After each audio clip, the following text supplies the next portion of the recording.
If you have a choice between two equally talented actors, what would make you choose one of the other?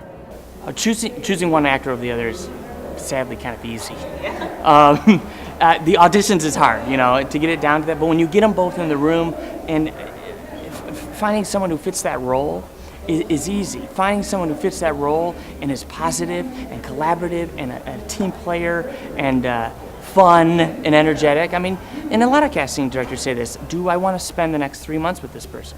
Finding someone that fits the role is easy. I mean, there's hundreds and hundreds of choices. And getting it down to the top 5 is relatively easy, a lot of the time, not always. But then you get to pick who's going to be this great, fun person that I want to work with. Who's gonna, when I say, hey, do you mind staying a little later? Do you mind doing this? Can you help me here? Who's going to take notes? Who's going to be that positive person? That's what you want. Their behavior and professionalism off stage. When we hire them, they're maybe only on stage for 3 or 4 hours a day, but then we're providing housing for them to be wherever our venue is. Well, there's another 20 hours a day that I'm worried about. So the person might be really, really talented, but then if I see them being a jerk in the hallway or outside of that situation, or I go to their Facebook and there's all kinds of stuff on there that I'm not liking, that doesn't work in their favor. So somebody who is professional off stage as well as on stage is really important for me. We go back to how they handle themselves at the audition, if they fit into that time slot, because those are the peripheral things that tell me they studied, they worked, they tried, they showed up.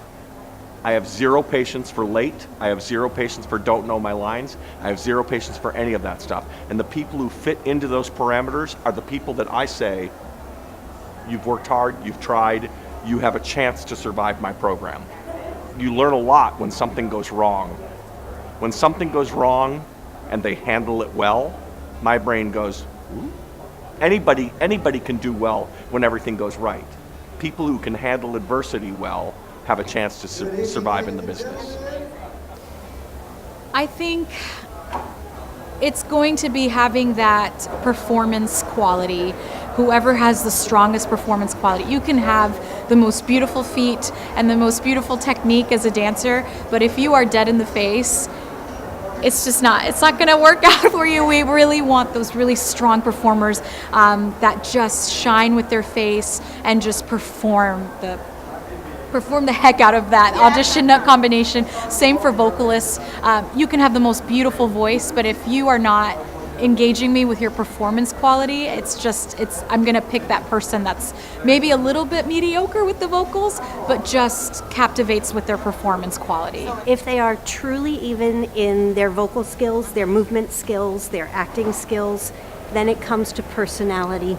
How well will they mix? It comes back to that smile at the very beginning. Was it an honest smile? Because it becomes about how will they get along with the company? Are they a team player? And what do they bring to the table as a human being? Do they treat everybody with respect? I would have to honestly say it's the callback.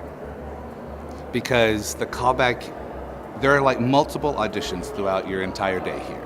So there's the first one that's about getting in the door, right? Your song and dance for 90 seconds. But when you come in the room, how do you react to me as a human? Because we all hire companies, so you're living and eating and breathing people 3 months, 6 months, a year. Sometimes you're on a boat, sometimes you're in a van, sometimes you're in a hotel room. Are you a good person, and can you carry on a conversation? And can you be relaxed enough to me to just let down that wall to show me who you are? We see a lot of times certain training programs have cookie cutters. Like they can open their mouth and you're like, I know what school you went to. Or I know where you've worked at, because they dress the same, their hair's the same, their pieces are roughly, sometimes I've seen some women have the same pieces from the same school. And which is fine, because if you do it well, I'm gonna go with the one well, but I want you in that room. I have 2 guys who are the best Warners in Legally Blonde you could imagine. I'm gonna go with the one who is cool enough in the room to be like, oh my gosh, man, I'm exhausted. This is how the day went, and I gotta go call my mom and tell her how it went, and just like has an open conversation, as opposed to like, oh yes, and how much is it, and where am I going, and oh, okay, great, thanks, and then out the door. That's I don't know if you can be relatable. Can you be relatable in a room to me if I'm directing you, if everything has to be... And I don't even think they mean to be difficult. I think it's nerves. I think someone has said, this is professional, is to go in and say, how much do I get paid? When do I start? Where am I going to live? How do you treat me? And I'm out the door. I want a little bit more, so I know how to deal with you in the room.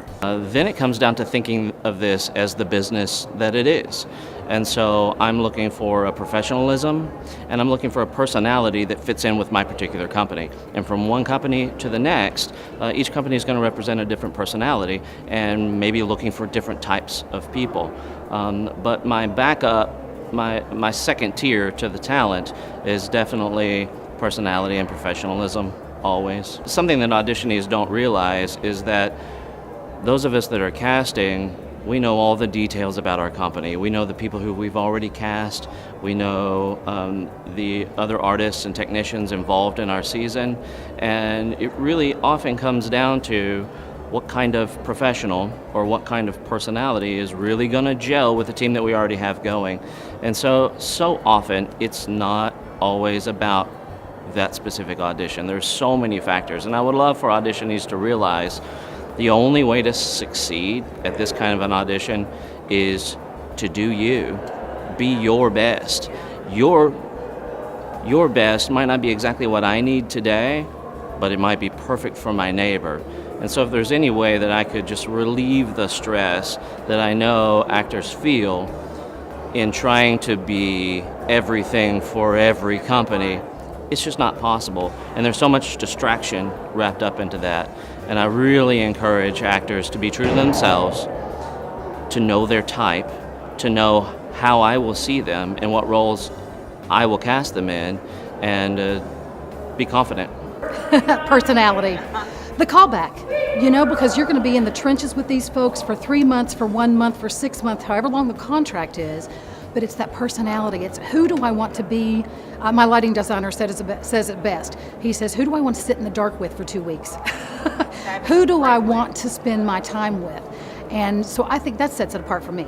It's going to come into the callbacks, into their personality. Again, how I feel they're going to get along. We put a company together of 50 people, and I want to feel like they're going to become a family within the first 3 days, that they're going to get along, they're going to take direction, that they're going to, if I need someone to pick up a hammer and help build some scenery, that they're not going to have a problem with that. Right. So I'm looking for that person that has that extra good feel about them when they talk. I feel like they're looking me in the eyes when I'm talking to them. I feel like they're listening. So that's going to make a difference. Availability. Availability. Also, sometimes physical.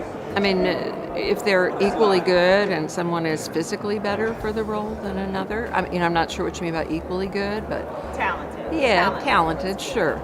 So it might be a physical thing. It might be an availability thing. It might be who the other person is they would be working with. So matching them up.